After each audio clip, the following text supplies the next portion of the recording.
एक राय जरा आपसे आईटी को लेकर चाहिए होगी, क्योंकि आईटी में ग्रोथ वाली चिंता तो है, तो जो निवेशक हैं थोड़े परेशान रहते हैं कि आईटी को लेकर करें क्या, वेटेज अच्छा खासा है, छोड़ भी नहीं सकते हैं।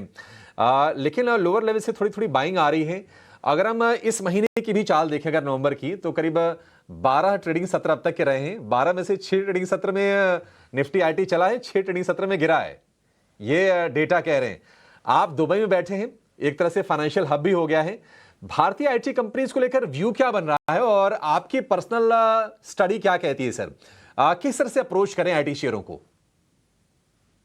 आई think the best way to approach is to stay away. I think मेरा मानना है कि ये सेक्टर अंडर परफॉर्म करेगा अगले कुछ हफ्तों तक, और हो सकता है कि अगले कुछ महीनों तक।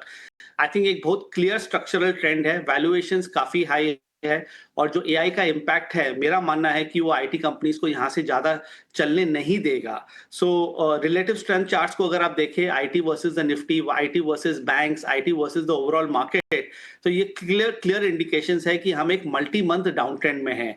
बीच बीच में थोड़े बहुत रैलीज आते रहेंगे, बट कुछ स्ट्रक्चरल नहीं हो पाएगा, तो इसमें ज्यादा एक्साइटेड होने की जरूरत नहीं है। आई थिंक जब भी इसमें थोड़ी सी अपटेक आती है तो इसमें निकलना चाहिए और दूसरे सेक्टर्स में इन्वेस्ट कीजिए। और मेरा अभी भी मानना है कि फाइनेंशियल्स और द एंटायर बैंकिंग स्पेस इस बुल मार्केट को लीड कर रहा है, वो ज्यादा अच्छा करेगा। अगर आप आईटी वर्सेस बैंक इंडेक्स की ये कंपैरिजन करेंगे तो एक क्लियर व्यू है चार्ट्स पे कि अगले 6 से 12 महीनों में banks will do much better than IT. So मेरा मानना है कि बैंक्स में ज्यादा इन्वेस्ट करना चाहिए, वहां पर ज्यादा कमिटमेंट बनानी चाहिए, आईटी से दूर रहनी चाहिए। ठीक है, आईटी से दूर रहिए, बैंकिंग में आपको निवेश करना चाहिए। लेकिन दिक्कत की बात यह है बैंकिंग में गौतम भाई, सरकारी बैंक तो चले हाल फिलहाल बहुत अच्छे से चले। प्राइवेट बैंकों में भी जो छोटे प्लेयर हैं रिलेटिवली, वहां पर हमने एक्साइटमेंट देखी है। एक्सिस बैंक के शेयर में अच्छी तेजी हो रही है। लेकिन जो दिग्गज हैं, जो वेटेज कमांड करते हैं, आईसीसी बैंक और एचडीएफसी बैंक, अगर आप महीने भर में देखेंगे तो नेगेटिव टेरिटरी में दिखाई देंगे। इनको लेकर आपकी राय क्या है? क्या थोड़ा समय दें तो पैसे बन जाएंगे इनमें? देखिए, you have to always be where the action is, और अभी एक्शन पीएसयू बैंक्स में है, वैल्यूएशंस कंफर्टेबल है। आप एसबीआई को देखिए ना, एसबीआई 970 के लेवल्स पे चल रहा है, तो हमने काफी बड़ी आउट परफॉर्मेंस पिछले 2-3 महीनों में देखी, और मुझे लग रहा है कि पीएसयू बैंक्स यहां से भी 15 से 17% चल सकते हैं ऑन एन इंडेक्स लेवल। तो स्टॉक्स में तो और बड़ी तेजी आएगी।